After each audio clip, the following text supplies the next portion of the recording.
कथा होने से, सत्संग होने से भूमि पवित्र हो जाती है।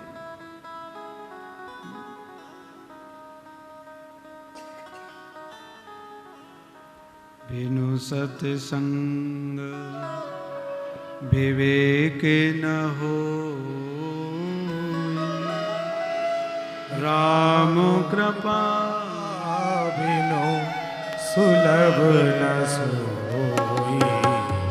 बिनु सत्संग विवेक न होई।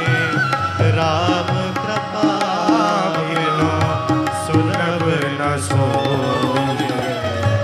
बिनु सत्संग बिनु सत्संग विवेक न होई। राम कृपा बिनु सुलभ न सोई। बिनु सत्संग विवेक न होई। राम कृपा बिनु सुलभ न सोई। सठ सुधराई सत सौगत पाई। सठ सुधराई सत सौगत पाई। पारस परस उधात सुहाए। पारस परस उधात सुहाए। बिनु सत्संग विवेक न हो, राम कृपा बिनु सुलभ न सो। बोलने से पता चलता है कि इस व्यक्ति ने सत्संग किया अथवा नहीं किया। और जहां सत्संग की खान हो, अगर वहां भी हमारे अंदर वो चादर आपने नहीं ओढ़ी तो जीवन व्यर्थ है, बेकार है। एक पशु की भांति जीवन है। एक पशु सुबह को उठेगा, भोजन करेगा, सोगा, फिर भोजन करेगा, फिर सो जाएगा, फिर भोजन करेगा, फिर सो जाएगा। और जीवन का जो हमारा जीवन है वो बढ़ता थोड़ा ही है, वो कम हो रहा है। आज हम 40 साल के, अरे हम 42 साल के, तो ये 42 साल, 40 साल, 45 साल, ये आप कम हो रहे हो, बढ़ नहीं रहे हो। दिन कभी खाली नहीं जाना चाहिए। जब आपको एक बड़ी इच्छा प्रकट करती है कि आज हम ये वस्तु खाएं, हम ये नाश्ता करें, ऐसे ही आपके मन में लालायित होना चाहिए कि अरे आज हमारा दिन खराब जा रहा है, सुबह को हम नहीं कर पाए, चलो शाम को से।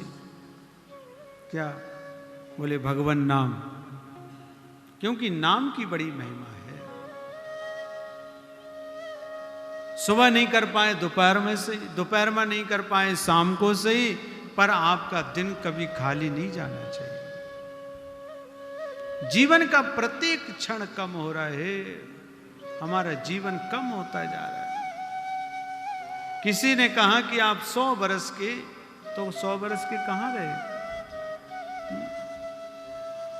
और व्यक्ति जो है अपना जीवन पूरा जी नहीं पाता, कभी नहीं जी पाता। मात्र जीवन कितना जी पाता है? बोले 40 साल केवल, बढ़िया तरीके से। और 40 के बाद महाराज कभी गधा, कभी कुत्ता, कभी उल्लू। गधा की मतलब गधा की तरह अपने सिर पे वजन ढोता है। गधा का तो वजन ढोता हुआ दिखाई देता, पर मानव का वजन ढोता हुआ दिखाई नहीं देता है। बोले क्यों? वो भी वजन कहां पर है? बोले मन में भरा हुआ है, मानसिक रूप से वजन धो रहा है। जैसे एक बार सबसे आगे मनुष्य खड़ा हुआ, फिर गधा, फिर कुत्ता, फिर उल्लू। भगवान ने कहा कि मनुष्य तुम्हारी 40 साल, तो मुंह लटका लिया। फिर गधे का नंबर आया, बोले तुम्हारी 40 साल की आयु, तो गधे ने भी मुंह लटका लिया। फिर नंबर आया कुत्ता, बोले तुम्हारी भी 40 साल, तो उसने भी मुंह लटकाया। फिर नंबर आया उल्लू का। उल्लू से भगवान ने कहा तुम्हारी भी 40 साल। और भगवान ने कहा तुम ये सब बताओ कि तुमने अपने अपने मुंह काहे को लटकाए, खुश नहीं हो? बोले नहीं। भगवान ने सबसे पहले मनुष्य से पूछा, बोले तुम खुश क्यों नहीं हो? बोले भगवान एक बात बताओ, मैं 40 साल में क्या कर पाऊंगा? पढ़ाई लिखाई पूरी करके ब्याह शादी है कि तब तक आप अपने यहाँ बुला लोगे हैं? तो गधा बड़ा खुश हो गया। गधा ने कहा भगवान ऐसा है, थोड़ी सी हमारी इन्हें दे दो। तो भगवान ने 20 साल की आयु गधा की मनुष्य को दे दी। कितनी हो गई? 60 साल। अब नंबर आया कुत्ते का। कुत्ता बोला भगवान 40 साल में कहाँ तक जीवित रहूंगा, उधर उधर भटकता रहूंगा, आधी मेरी भी इन्हें दे दो। तो 20 साल कुत्ते की आयु निकाल के भगवान ने फिर मनुष्य को दे दी। कितनी हो गई मनुष्य की? 80 साल। अब नंबर आया उल्लू का। उल्लू ने कहा भगवान मैं रात्रि भर कहाँ घूमता रहूंगा, इसलिए आधी मेरी इन्हें दे दो, मैं भी छुटकारा जल्दी पाऊं। तो भगवान ने 20 साल उल्लू की आयु निकाली, वो भी मनुष्य को दे दी।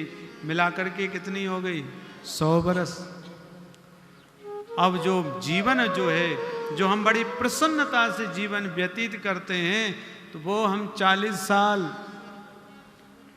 पढ़ाई लिखाई हो गई, विवाह आदि हो गया, और 40 के बाद जो हमारा जीवन व्यतीत होता है 60 तक, वो होता है गधा की तरह। मानसिक तनाव रहता है। बोले काय का तनाव है? बोले व्यापार का तनाव है। बोले काय का तनाव है? बोले बच्चों की कैरियर का तनाव है, टेंशन है। ये सब क्या है? बोले ये सब तुम्हारी गलती नहीं है, क्योंकि तुम्हारे सिर पर गधा रूपी की आयु है ना, वो बुद्धि वैसी हो रही है। और 60 के बाद फिर महाराज कैसा स्वभाव हो जाता है? गुस्सा करने का, चिल्लाने का।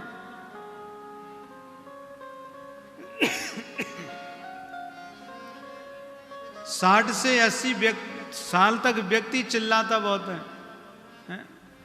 और 80 के बाद फिर हमारा मन उल्लू की तरह हो जाता है। क्यों? बोले साहब दिन को तो नींद आ जाती है, पर रात्रि को नींद कम आती है।